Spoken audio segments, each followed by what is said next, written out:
Welcome to With That Being Said, a Rue Fitness podcast where we get fit while having fun. Make sure to check us out on Instagram at Rue_fitness and on Facebook at Rue Fitness. Also give us a like, hit that subscribe button, share it with your friends, and give us a 5-star rating and review. Only kind words.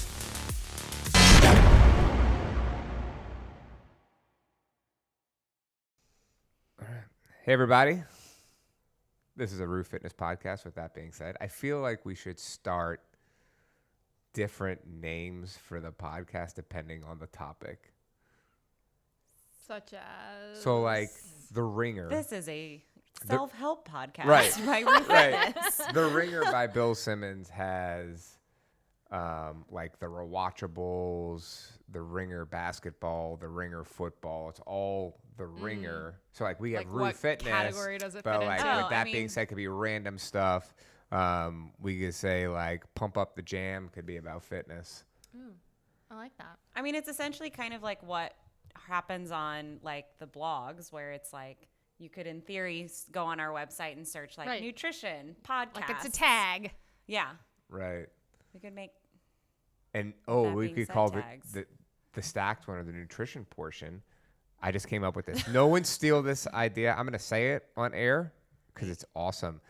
But instead of seize the day, it could be eat the day.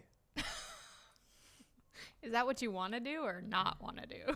I don't know. I like I eating feel like the that's day. what you do on high carb days. Right. I feel like That's what you do when you've unlocked Hummer status. I was thinking about this. You eat all day. I was thinking about this last night in the shower. I'm going to throw this out Food. there.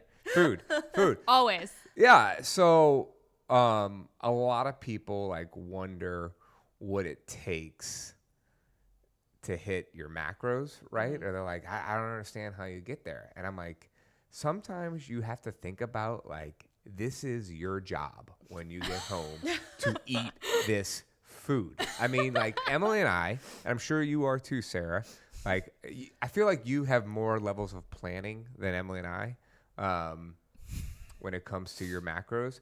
But I definitely feel like I'm like standing over the counter like a mad scientist. Okay, I got this much protein and this many carbs and this many fat. Let's see what's in the pantry. I'm a little more like, this is self-care. Let me put some cucumbers on my eyes and figure out what's for dinner. Like, Can we talk about your dinner last night? How do you pronounce that word? bulgogi. Bulgogi. Can you explain what bulgogi is? Because Emily and I both we're like, felt stupid. I so. feel like I am pretty like with it when it comes to like Apparently food we aren't. and ethnic cooking. And I was I like, forget what? exactly where it comes from. We've had it before, and pears were like available, and there were a bunch of really good-looking ones. And Ryan was like, "Oh, I can make a bulgogi. I found a recipe." And I was like, "Awesome! You go for it. I'll sous chef." All right. So you two, you didn't know really what bulgogi was?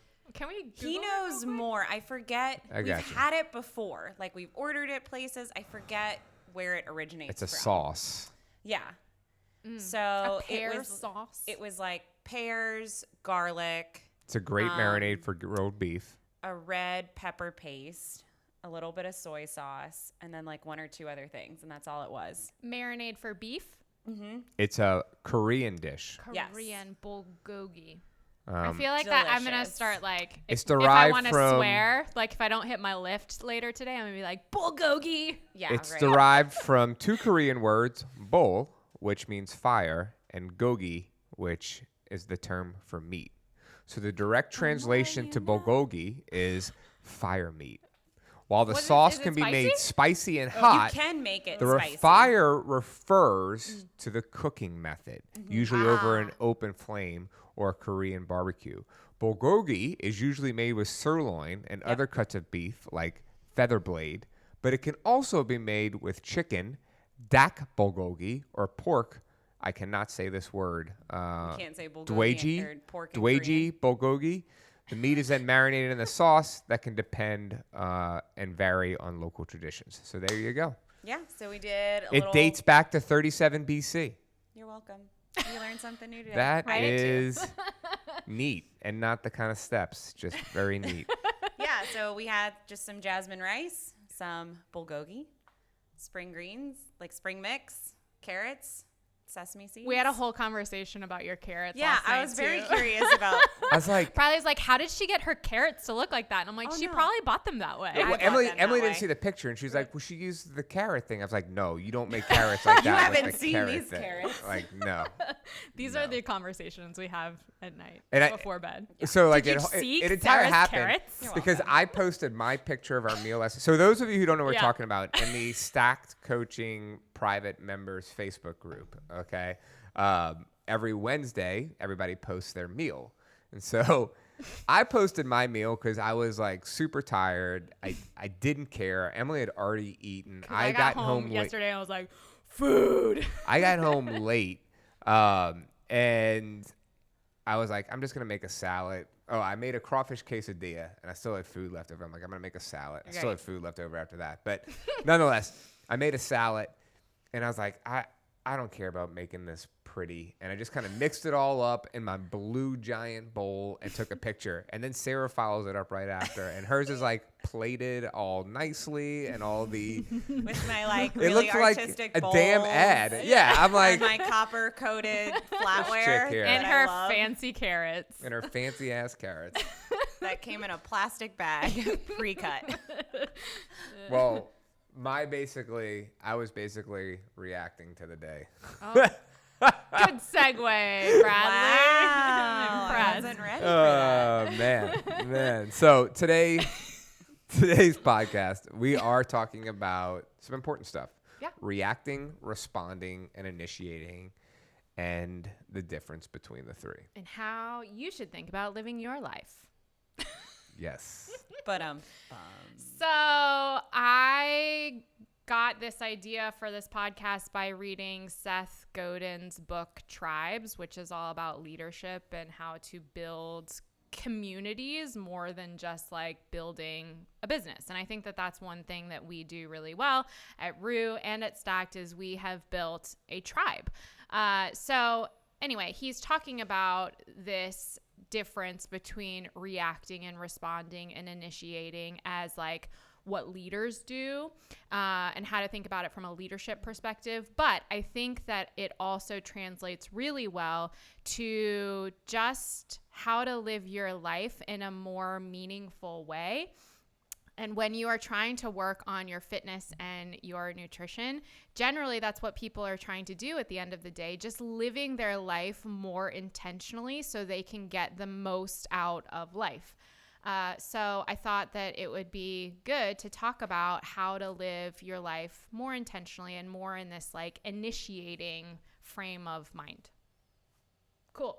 So one like story that was brought up when I was thinking about this whole idea is, well, let's step back and talk about kind of what responding is. Responding is having like knee-jerk reactions to things and letting kind of outside influences impact your response. That's reacting. yeah, react. Oh, That's reacting. reacting. Yes, that's reacting. Having knee-jerk reactions to things. Yeah.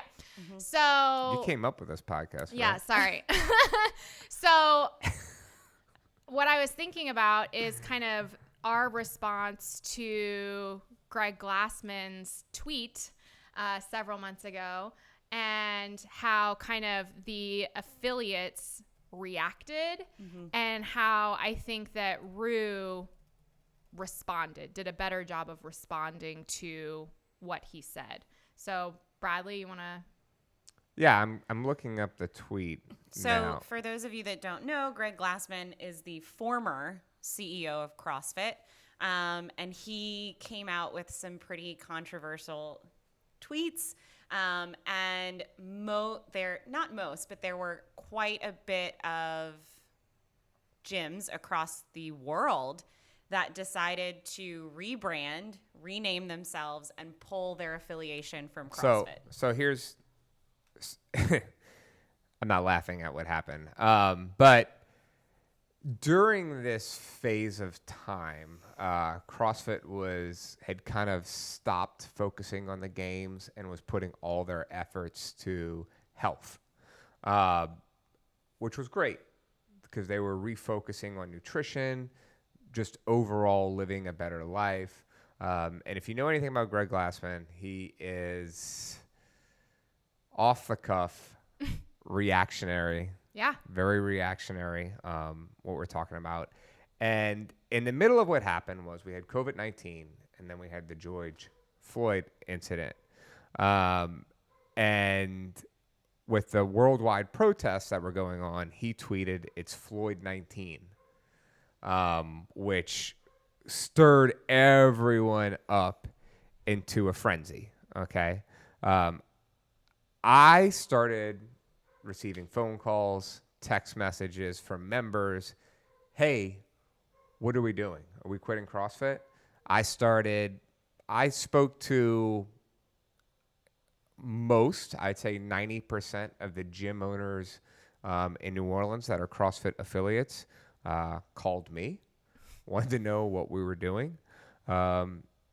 And most of the reactions was, we're pulling our affiliate. That's it. And Like that day. Like that they day. made the announcement. Like going on Facebook saying, we're no longer going to be an affiliate. We're rebranding. We're doing this. Okay. And I basically said, hold on. Yeah. Let's see how this plays out. Like, it just happened. I never want to be the gym or the person that says something due to reacting to a situation and then has to walk it back. Yeah. Has it happened? Yeah. But this is kind of a big deal. Yeah. Right? And to me, it was very like not reminiscent, but like I would say a microcosm of what is happening in 2020, 2019 as well, which to me is virtue signaling. Like, hey, we don't really have any, let's see, I don't know what the word I'm looking for, but we don't have any policies in place that maybe level the playing field for all races or whatever, okay?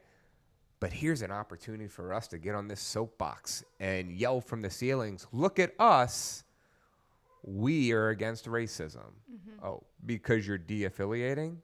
Which, by the way, most of the people that stood up there and said they are de-affiliating did not de-affiliate. Mm-hmm. They just said it because they reacted to the situation. So people asked what we're going to do.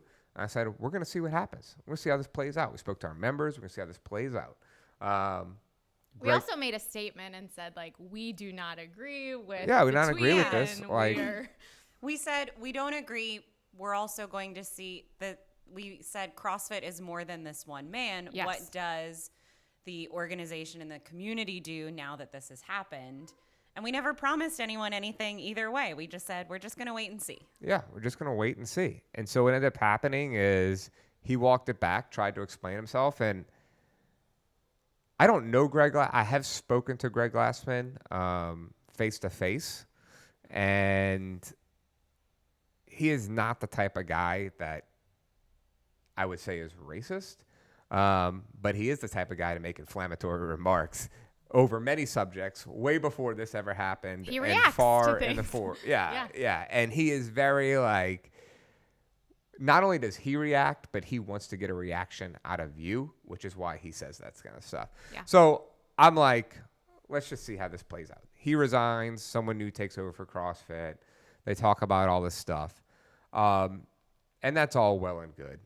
The reason I didn't immediately react is because I know I can see 10 steps in front of us what would happen if we all of a sudden de-affiliate because of a knee-jerk reaction. Mm-hmm. There is marketing things that are in play, money that it costs to rebrand, SEO work when it comes to your business, and all of that goes by the wayside, which all those other gyms that immediately reacted realized they didn't think later, about it in that initial. And then they had to put their tail between their legs and walk it back.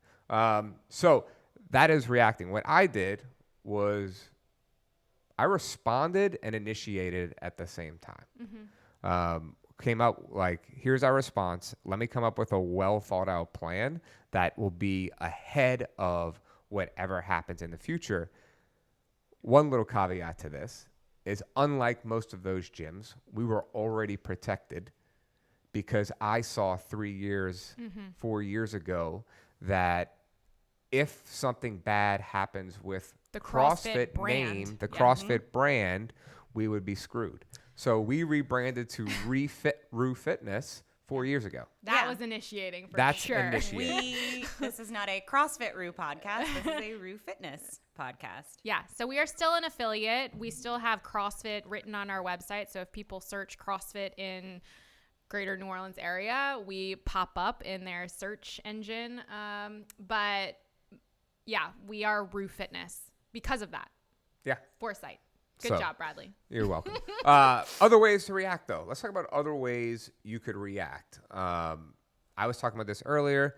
A lot of people live their day through reaction. And what does that mean? I have the intention of coming to the gym later, but if one little thing happens in my day, I need to cancel the gym, or my food is going to be different, or you're just kind of living by other people, like you're letting other people's actions dictate how you live. Right. When you're living in a place where you're doing mostly reacting, you're saying that everyone else is in control of your day-to-day versus you are in control of it. Yeah, so there's something called the Ero Equation, and it's event, response, outcome. And you can look at pretty much every circumstance and think, okay, there is a stimulus, there is a response, and there is that space between where I can either react or respond or initiate and decide what that outcome is going to be.